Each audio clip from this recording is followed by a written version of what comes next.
बिस्मिल्लाहिर्रहमानिर्रहीम।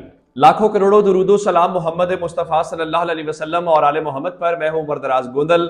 हर गुजरते दिन के साथ सो के उठते हैं, रोजाना नया प्लान बनाते हैं और रोजाना की बुनियाद के ऊपर शिकस्त का सामना करना पड़ता है। आज भी कुछ ऐसी सूरत हाल है और अब ये देखा गया कि तोशा खाना के अंदर इमरान खान की गिरफ्तारी नहीं हुई, जी नैब की तरफ से गिरफ्तारी नहीं हुई, वो इस्लामाबाद वाले केस के अंदर नहीं हुई, इस केस के अंदर नहीं हुई, तो फिर बलूचिस्तान की पुलिस को इस्तेमाल करने का फैसला किया गया।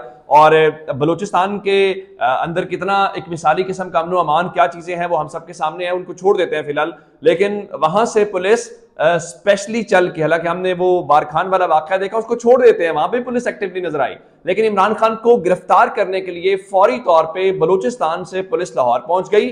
उसने आके यहाँ पे जो लाहौर पुलिस है उससे कांटेक्ट किया। कांटेक्ट करते ही यहाँ पे जो सीसीपीओ है लाहौर का, उसने कहा जी मैं बिल्कुल तैयार हूं, आप जनाब अली इस हवाले से क्या कहते हैं कि आप हुक्म तो करें। तो यहाँ पे 1300 पुलिस एहलकार, यानी हजारों की तादाद में पुलिस एहलकार प्रोवाइड किए गए और उनको तलब किया गया। उनको कहा गया जी बिल्कुल आप आए और आप जो है वो इमरान खान को गिरफ्तार कर लें। लेकिन वो क्या कहते हैं कि अरमान फिर जो है वो बर्बाद हो गए, फिर नाकामी का सामना करना पड़ा। उसकी वजह ये कि जो ताकतवर हैं वो तो चाहते हैं पुलिस भी हाजिर है, आपको वैसे पुलिस नजर नहीं आएगी, आप 15 पे कॉल करें किसी मसले में तो वो टाइम लग जाएगा, लेकिन इमरान खान की गिरफ्तारी के लिए ऑल टाइम पुलिस अवेलेबल है, एक्टिव है। अब जो कमियाना साहब है यहाँ पे सीसी पे लाहौर, उन्होंने कहा जी बिल्कुल तैयार है। अब उसके बाद हुआ क्या कि पाकिस्तान तहरीक इंसाफ भी बड़ी तैयार है। पाकिस्तान तहरीक इंसाफ ने फौरी तौर पर बलूचिस्तान हाई कोर्ट से के अंदर इमरान खान के वारंट गिरफ्तारी जो है वो मुअत्तल करवाने के लिए वहां पे पिटीशन दायर कर दी और उसके ऊपर फौरी तौर पे अर्जेंट समाअत की दरखास्त की और कहा कि देखिए एक तो आप ये मुकदमा खारिज करें, उसकी वजह यह है कि मुकदमा ही बदनीति के ऊपर बनाया गया, गलत मुकदमा है। तो अब बलूचिस्तान हाई कोर्ट ने फौरी तौर पर इमरान खान को रिलीफ दिया है और रिलीफ देते हुए इमरान खान के जो वारंट गिरफ्तारी है जिसके लिए क्वेटा से पुलिस लाहौर पहुंची हुई थी और लाहौर पुलिस मुकम्मल तौर पर तैयार थी। तो जनाब अली अब वो 2 हफ्ते के लिए जो इस वक्त जो वारंट गिरफ्तारी हैं वो मुअत्तल हो गए हैं। तो आप यूं समझ लीजिए इमरान खान की फतह का एक और दिन है और इनकी पसपाई का एक और दिन है, इनको मुसलसल शिकस्त का सामना है। चूंकि ये इमरान खान को बलूचिस्तान लेके जाना चाहते हैं, खान साहब को इसका इल्म है और कमाल बात यह खान साहब ने कहा कि इनके अंदर के लोग मुझे बताते हैं कि इनका अगला प्लान क्या है और फिर इस तरह से इमरान खान इनका अगला जो प्लान है वो नाकाम बना देते हैं। हालांकि तहरीक इंसाफ आज मुकम्मल तौर पर तैयार थी। इवन शाह महमूद कुरैशी के हवाले से आज ये बता भी दिया गया था कि अगर खुदा न खास्ता इमरान खान की गिरफ्तारी होती है तो शाह महमूद कुरैशी साहब कमान संभालेंगे और उनको मुकम्मल इख्तियार जो है वो दे दिया गया है। वो फैसले करने में मुकम्मल तौर पर बाइख्तियार होंगे और इमरान खान साहब ने ऑल्टरनेट सारी चीजें डिसाइड कर ली हुई हैं। लेकिन आप हैरान इस बात के ऊपर होंगे कि चीजें चल पाकिस्तान के अंदर क्या रही हैं। अंदाजा इस बात से कर लीजिए कि एक कारकुन मारा जाता है लाहौर के अंदर, जिले शाह, एक तो उसका मुकदमा तहरीक इंसाफ के खिलाफ दर्ज कर लिया जाता है। 48 घंटे मेरे ख्याल होने वाले होंगे, आपको अभी तक मालूम हो पाया उसका ऑफिशियली कि कातिल कौन है, किसने उसको मारा, क्यों मारा, कोई किसी को मालूम नहीं है। लाहौर शहर के अंदर जहां पे सेफ सिटी कैमरास लगे हुए हैं, उस दिन कितनी ज्यादा डिप्लॉयमेंट थी। लेकिन हुआ क्या है, पाकिस्तान तहरीक इंसाफ के मुताबिक जो जिले शाह के वालिद हैं उनको कल जनाजे के बाद उठा लिया गया। मैं फवाद चौधरी साहब की जबानी अगर आपको बताऊं तो उनके मुताबिक अगवा कर लिया गया। मैं जरा उनका बता देता हूं फवाद चौधरी साहब क्या कहते हैं। इंसाफ वकला विंग के मुताबिक अली बिलाल शहीद यानी जो जिले शाह हैं उनके वालिद को कल जनाजे के बाद अगवा कर लिया गया है और वो और उनके खानदान के लोग पुलिस की हिरासत में हैं। यानी जो बेचारा जिनका बेटा मारा गया उनको उनके खानदान को उठा लिया गया। अंदाजा इस बात से करें आगे। अब वही होता है जो होता है कि पुलिस की हिरासत से एक वीडियो आएगी कि हमने मोहसिन नकवी और पुलिस को माफ किया, लेकिन ये मुल्क माफ नहीं करेगा। ये जारी बात है। अब कोशिश क्या है? कोशिश ये है कि उनको हर सूरत ये इस चीज के ऊपर मनाया जाए, एक बयान दिया जाए जिसमें ये हो जी हम बस अल्लाह की रजा के लिए सबको माफ करते हैं, हमारा पुलिस ने नहीं मारा तो पुलिस को भी माफ करते हैं। इस पे फारूक हबीब साहब ने कहा कि गुज़श्ता रात सीसीपीओ लाहौर बिलाल सदीक कुमियाना और कमिश्नर लाहौर ने बयान तहरीर करवाया जिसमें जिले शाह के वालिद को खौफ और दबाव में लाकर बयान दिलवा रहे हैं कि उनसे सादा कागज पर दस्तखत और अंगूठा लगवाया गया कि वो पुलिस के खिलाफ कार्रवाई नहीं करना चाहते। नून लीग के राना मशहूद गुज़श्ता रात इस सारी कार्रवाई में उनके साथ थे।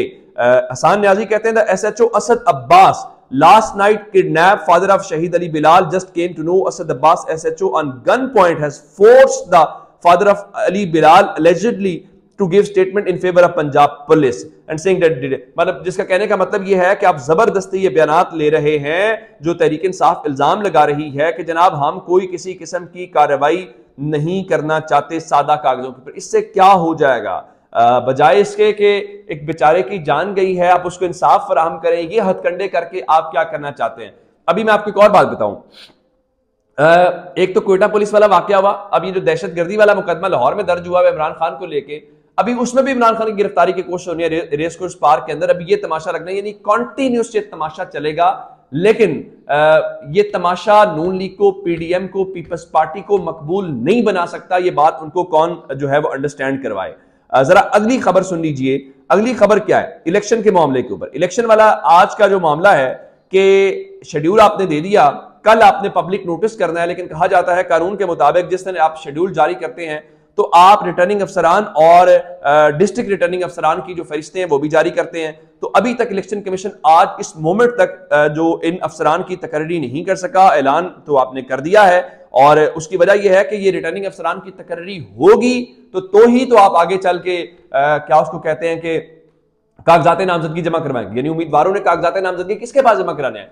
आरओ के पास जमा करवाने हैं। तो आरओ कौन है, वो कहां पे है, इस हवाले से किसी को कोई पता नहीं है और ये इस सूरत हाल है और उसको हर सूरत जो है। दूसरी जानिब आज डीजी मिलिट्री ऑपरेशंस और हसास इदारों के अफसरान जो हैं उनको बुलाया गया इलेक्शन कमीशन ऑफ पाकिस्तान में कि आप ब्रीफ करें कि क्या सिक्योरिटी प्लान है, क्या आपके इलेक्शन के हवाले से, चूंकि सुप्रीम कोर्ट का फैसला है। तो इत्तलात ये है कि इलेक्शन कमीशन ऑफ पाकिस्तान ने पंजाब और खैबर पख्तूनख्वा में इंतखाबात के लिए 3 लाख की इजाफी नफरी मांग ली है।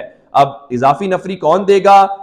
उसमें बताया गया है कि चीफ इलेक्शन कमिश्नर की जेर सदारत इजलास हुआ और दोनों सूबों के लिए ये नफरी मांगी गई है। अब क्या रेंजर्स, एफसी, फौज अवेलेबल होगी? नहीं होगी तो क्यों अवेलेबल नहीं होती, और अगर अवेलेबल नहीं होती तो उस हवाले से फिर क्या होगा? ये बड़ा एक इंपॉर्टेंट सवाल है। लेकिन इलेक्शन कमीशन भी फंसा हुआ है, गवर्नमेंट भी फंसी हुई है। किसी एक ने जिम्मेदारी लेनी है और जिम्मेदारी लेने के बाद ही मालूम हो पाएगा कि आपने करना क्या। दूसरी जानिब जरा खबर सुन लीजिए कि गवर्नमेंट की तरजीहात क्या हैं। कहा जाता था इमरान खान के दौर में जी ये पॉलिटिकल विक्टिमाइजेशन हो रही है और मुखालिफिन के खिलाफ कार्रवाई हो रही है। जरा खबर सुन लीजिए। चंद हफ्ते कबल DGISI जो साबिक हैं लेफ्टिनेंट जनरल फैज हमीद के खिलाफ आमदन से ज्यादा असासों का एक रेफरेंस नैब को भेजा गया, लेकिन ब्यूरो ने कोई एक्शन नहीं लिया और शिकायत वापस कर दी। आपको पता कहां पे? चकवाल से चंद नामालूम अफराद ने दस्तखत किए, उसकी बुनियाद के ऊपर शिकायत भेज दी और इस शिकायत से मुतल्लिक फैज हमीद के खिलाफ जो आप रेफरेंस भेज रहे हैं वजीर आजम को इल्म था। इसी बुनियाद के ऊपर राना सनाउल्लाह ने कल कह दिया था टीवी के ऊपर बैठते हुए कि जनाब वो फैज हमीद के खिलाफ हम जो है तहकीकात कर रहे हैं। लेकिन अब खबर जरा अगली सुन लीजिए कि वो अब उस वक्त वापस चला गया, अब दोबारा से उसको भेजने की कोशिश की गई है क्योंकि जो नए साहब हैं बताया गया है जनरल फैज के इनकम टैक्स का रिकॉर्ड 2 सफात पर मुश्तमिल एक शिकायतनामा मौजूद था, यानी इनकम टैक्स रिकॉर्ड भी उनका आ गया। तो अब वो दरखास्त वापस कर दी गई, लेकिन अब खबरें हैं चूंकि नजीर भट्ट साहब को लगाया गया है तो अब दोबारा उनके खिलाफ भेजा जाएगा मामला ताकि उनके खिलाफ कार्रवाई आगे बढ़ाई जा सके। लेकिन अगली खबर सुन लीजिए। सेशन कोर्ट सक्कर ने मरियम नवाज के खिलाफ दरखास्त खारिज कर दी है। ये वैसा ही मुकदमा था इदारों के खिलाफ हर्जा सराई का जिसमें रोजाना की बुनियाद के ऊपर आप इमरान खान को बुला लेते हैं, लेकिन जाहिर बात है वो सिर्फ इमरान खान को बुलाया जा सकता है। मरियम नवाज इस पूरे सिस्टम के ऊपर भारी हैं और मालूम नहीं है उनके पास क्या ऐसी चीज है जिसकी बुनियाद के ऊपर कोई उनकी तरफ बढ़ने की मजाल भी नहीं करता, चाहे उसका ताल्लुक किसी भी इदारे से कोई भी हो। लेकिन दूसरी जानिब शुएब शेख जो बोल के मालिक हैं उनको आज पेश किया गया और पेश करने के बाद उनका 3 रोजा जो जिस्मानी रिमांड है वो मंजूर कर लिया गया है। तो मेरा ख्याल यह है कि शकीलुर रहमान की गिरफ्तारी तो इमरान खान के दौर में बहुत बड़ा जुल्म था, लेकिन शहबाज शरीफ के दौर में बोल के मालिक शुएब शेख की गिरफ्तारी तो सवाब पे काम है, वो तो कोई इतनी बड़ी गलती वाली बात नहीं है। क्या कहने इनके। अपना बहुत सारा ख्याल रखिएगा। खुदा हाफिज।